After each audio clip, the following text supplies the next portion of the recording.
नमस्तेऽस्तु महामाये श्रीपीठे सुरपूजिते शङ्खचक्रगदाहस्ते महालक्ष्मी नमोऽस्तुते।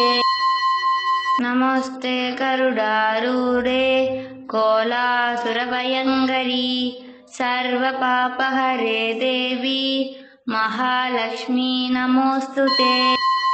सर्वज्ञे सर्ववरदे सर्वदुष्टभयङ्करी सर्वदुःखहरे देवी महालक्ष्मी नमोऽस्तुते।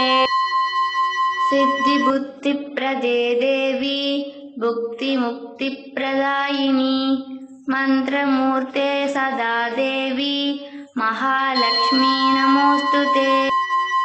आद्यन्तरहिते देवी आदिशक्ति महेश्वरी योगज्ञे योगसम्भूते महालक्ष्मी नमोऽस्तुते।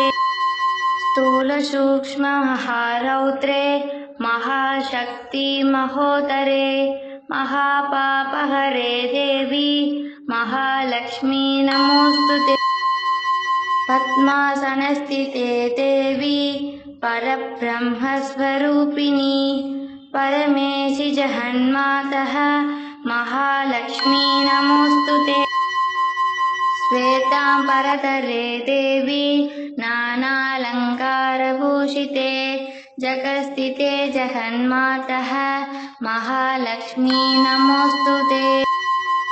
महालक्ष्मी अष्टकस्तोत्रं यः पठे भक्तिमान् नरः सर्वसिद्धिमवाप्नोति राज्यं प्राप्नोति सर्वथा।